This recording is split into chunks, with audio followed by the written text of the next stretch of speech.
Welcome back students. स्वागत है आप सभी का आपके अपने यूट्यूब चैनल में जिसका नाम है बोर्ड परीक्षा। आज का video NCERT mathematics class 12th के लिए है और NCERT की जो मेन पुस्तक है लेटेस्ट एडिशन ईयर 2024-2025 के लिए उसे हम लोग सॉल्व कर रहे हैं। एक्सरसाइज हमारे सामने है 7.3 और अध्याय का नाम है, यहाँ पर हमने लिखा एक्सरसाइज 7.3 और अध्याय का नाम है इंटीग्रल समाकलन। ठीक है, चलिए भाई समय ख़राब ना करते हुए सीधे चलते हैं क्वेश्चन नंबर किसकी ओर, बोलिए जल्दी से, बोलिए। तो आपने अगर हमारे पुराने वीडियो देखे होंगे तो आपको मालूम होगा कि अब हम क्वेश्चन नंबर 13 को सॉल्व करेंगे। तो क्वेश्चन नंबर 13 आपकी स्क्रीन पर देखिए कैसे क्या करना है। सवाल दिया गया है आपको समाकलन और यहाँ पर दिया गया है cos 2x minus cos 2 alpha upon नीचे दिया गया है आपका cos x minus cos alpha और फिर यहाँ पर हमने लगा दिया dx। अब परेशान बिल्कुल भी नहीं होना, सवाल को हल करना है और देखिए कुछ किस तरीके से सवाल को कर सकते हैं। ये हो गया आपका cos 2x minus cos 2 alpha upon नीचे हो गया आपका cos x minus cos alpha और ये हो गया आपका dx। यहाँ पर हम cos 2x का फार्मूला लगाएंगे। ठीक है, तो हमारे पास एक कॉमन फार्मूला होता है, वो होता है आपका cos 2x is equal to, ठीक है, 2 cos स्क्वायर x माइनस 1। तो ये हो जाएगा आपका हमारा समाकलन और इसके अंदर हम लोग लिखेंगे 2 cos स्क्वायर x माइनस 1, फिर ये माइनस 1 माइनस, ठीक है, और फिर यहाँ पर भी cos 2 अल्फ़ा का cos 2x के रूप में फार्मूला अप्लाई करते हुए मान लिखेंगे। तो ये हो जाएगा आपका 2 cos square alpha minus 1 upon नीचे हो जाएगा आपका cos x minus cos alpha. मतलब हम चाहते हैं कि हर में जब कट पिट जाए तो उसके बाद अंश जब कट पिट जाए तो वह हर से कैंसिल हो जाए। आइए ज़रा इसको हम लोग आगे लेकर के चलेंगे और क्या होगा जरा अच्छे से समझते हैं। ये हो जाएगा हमारा समाकलन और 2 cos square x minus 1 minus 2 cos square alpha plus 1 upon नीचे हो जाएगा आपका cos x minus cos alpha और ये हो गया आपका dx। यहाँ पर हम देखेंगे ये और ये कैंसिल हो गया। अब हम क्या करेंगे, ऊपर से हमने 2 कॉमन ले लिया और ये हमारा बचा cos square x minus cos square alpha upon नीचे हो गया हमारा cos x minus cos alpha और ये हो गया आपका dx।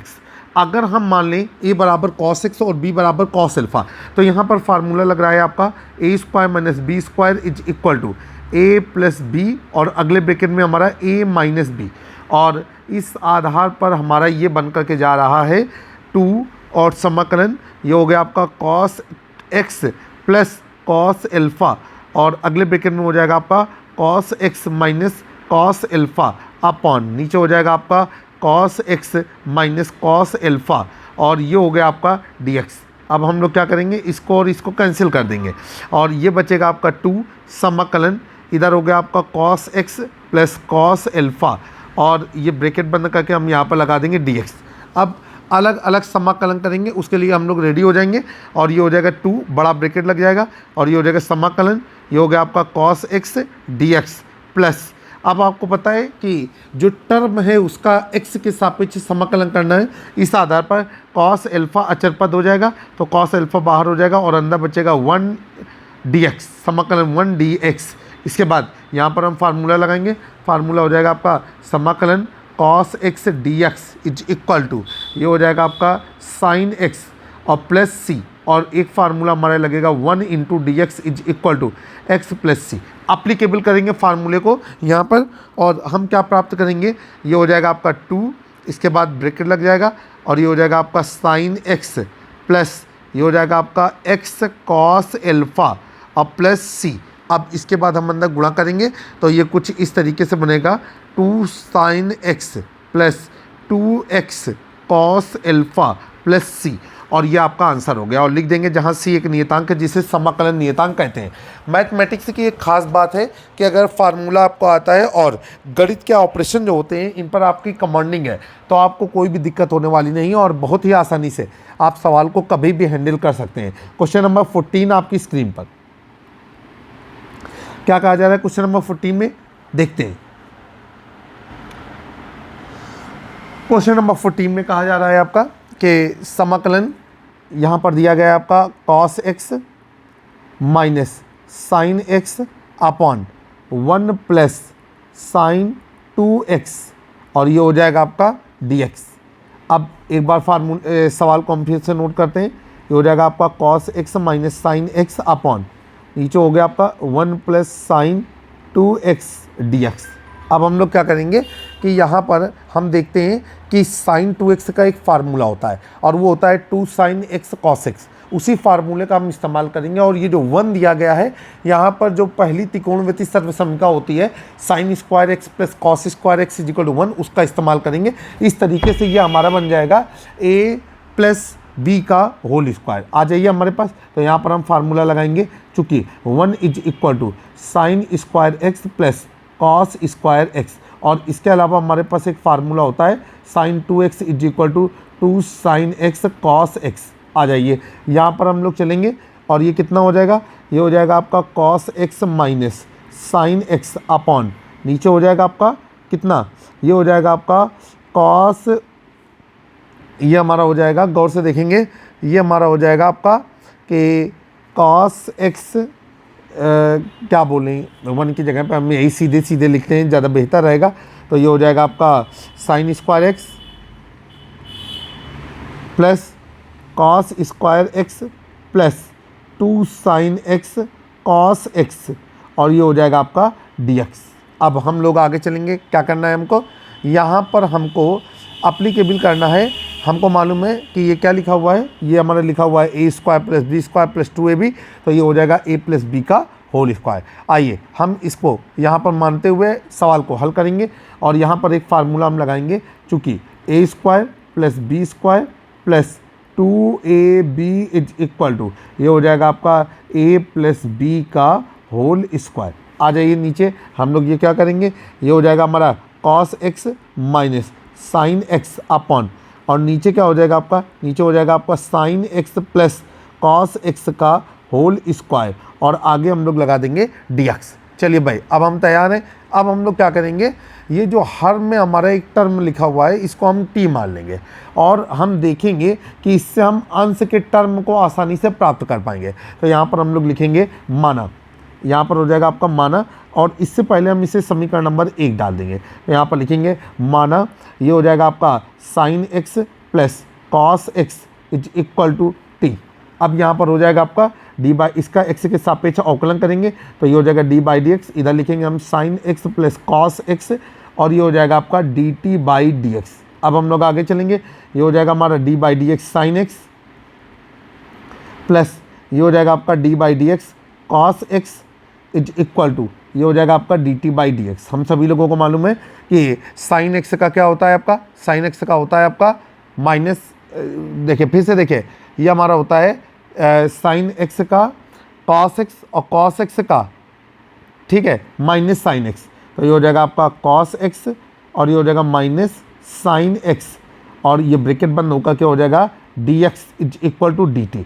अब यहाँ पर हम लोग नीचे लिखेंगे समीकरण नंबर 1 से, समीकरण नंबर 1 से, और समीकरण नंबर 1 क्या कह रहा है, समाकलन। अब देखिए cos x minus sine x dx की जगह पर डायरेक्ट आ गया dt और नीचे हो गया आपका t स्क्वायर। अब इसका अरेंजमेंट करेंगे तो ये हो जाएगा समाकलन t की पावर -2 और ये हो जाएगा dt। एक फार्मूला अप्लीकेबल करेंगे तो फार्मूला होता है आपका समाकलन x की power n into d x is equal to x की power n plus 1 upon n plus 1 plus c, जहाँ c एक नियतांक है जिसे समाकलन नियतांक कहते हैं और ये हो जाएगा हमारा t की power -2 plus 1 upon -2 plus 1 plus c और ये हो गया t की पावर -1 अपॉन -1 प्लस c और ये हो गया -1 अपॉन t प्लस c।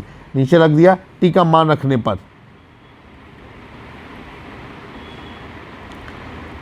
और जब हम t का मान रखेंगे तो ये हो जाएगा -1 अपॉन और टी का मान हमने क्या माना हुआ था, ये हमने माना था cos x plus sine x, इस तरीके से हो जाएगा, और प्लस सी, जहाँ सी एक नियतांक है जिसे समकलन नियतांक कहा जाता है। ये आपका आंसर है। अब क्वेश्चन नंबर 15 आपकी स्क्रीन पर, क्वेश्चन नंबर 15 के लिए हम लोग रेडी हैं।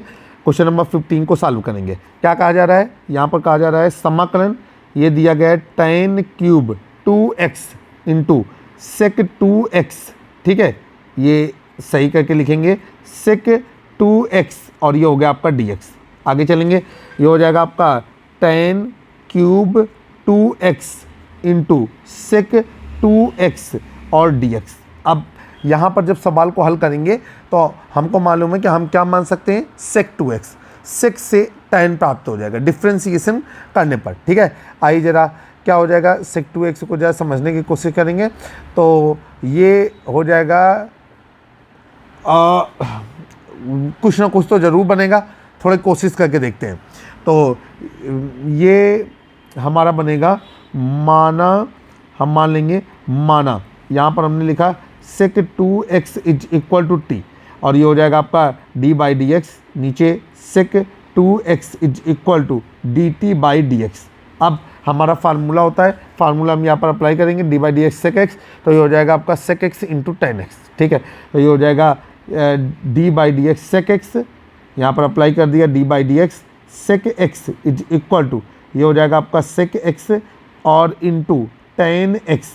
इसको हम एक डिब्बे में बंद कर दें ताकि ये क्लियर हो कि ये एक फार्मूला था। अब हम आगे अप्लीकेबल करेंगे, तो ये हो जाएगा आपका सेक 2x और इधर tan 2x। अब 2x का फिर से हो जाएगा तो 2 आगे आ जाएगा, और x हो जाएगा d by d x x, और वो हो जाएगा 1, और यहाँ पर हमने लगा दिया dx is equal to dt, ठीक है। अब हम लोग आगे चलेंगे और हम इसको किस तरीके से अरेंज कर सकते हैं ज़रा उसके बारे में हम देखते हैं। तो ये हो जाएगा आपका कितना,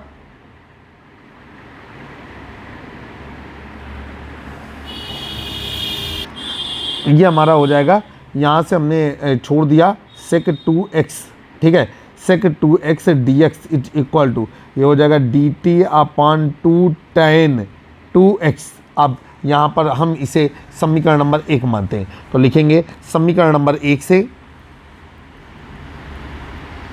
और समीकरण नंबर 1 क्या है आपका, ये है आपका समाकलन, ये हो जाएगा आपका tan cube 2x into sec 2x dx की जगह में मान रखेंगे, तो ये हो जाएगा आपका dt अपॉन, ये हो जाएगा आपका 2 tan 2x, ठीक है।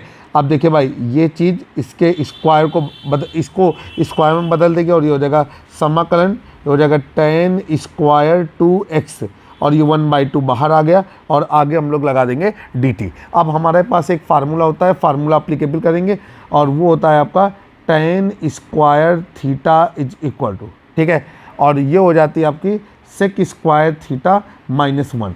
अब अप्लीकेबल करेंगे तो ये हो जाएगा 1/2 समाकलन का निशान, और ये हो जाएगा सेक स्क्वायर 2x - 1 इंटू, ये हो जाएगा आपका आगे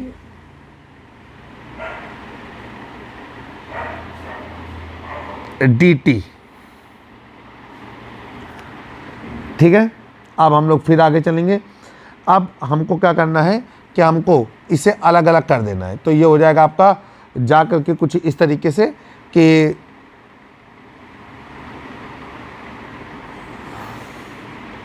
वन बाई टू बड़ा सा ब्रैकेट समाकलन सेक स्क्वायर 2x, ठीक है, और इंटू dt, ठीक, माइनस समाकलन 1 इंटू dt, और ये ब्रैकेट बंद कर दिया।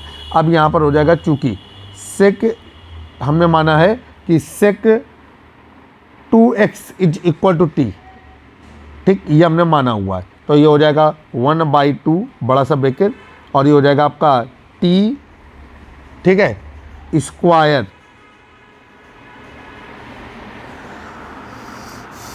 dt माइनस समाकलन 1 इंटू dt, ब्रैकेट बंद हो गया। अब यहाँ पर जो फार्मूला लग रहा है, फार्मूले को अप्लाई करेंगे, और ये हो जाएगा समाकलन x की power n dx is equal to x की power n + 1 upon n + 1 + c, ठीक है, जहाँ सी एक नियतांक है जिसे समाकलन नियतांक कहा जाता है। और ये आगे क्या हो जाएगा, ये हमारा हो जाएगा 1/2,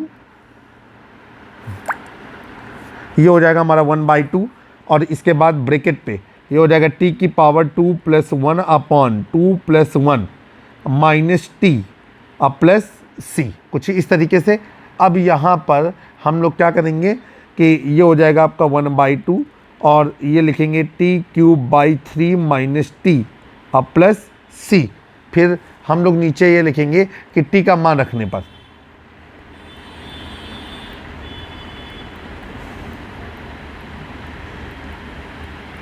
जब हम t का मान रखेंगे तो ये हो जाएगा 1/2 ब्रैकेट पे। अब t का मान कितना दिया गया है, ये हमने माना है t बराबर sec2x, तो ये हो जाएगा sec³ 2x अपॉन 3 माइनस ये हो जाएगा आपका sec2x, ठीक, और प्लस c, अंदर गुणा कर देंगे तो ये हो जाएगा आपका sec³ 2x/6 minus sec2x/2 plus c, जो c एक नियतांक है जिसे समाकलन नियतांक कहा जाता है। यह आपका आंसर हो गया। आई होप कि आपको जो सवाल अभी अभी बताए गए, क्वेश्चन नंबर आपको बताया गया 13, क्वेश्चन नंबर 14 और क्वेश्चन नंबर 15, ये आपको अच्छी तरीके से समझ में आए होंगे। आज के वीडियो में इतना ही। जल्द ही हम एक नए वीडियो में फिर से आपसे मुलाकात करेंगे। मैं आपका दोस्त और होस्ट इमरान, तब तक के लिए नमस्कार। कक्षा 9, 10, 11, 12 के मैथ के वीडियो सोल्यूशन के लिए आप हमारे YouTube चैनल बोर्ड परीक्षा को सब्सक्राइब करना ना भूलें।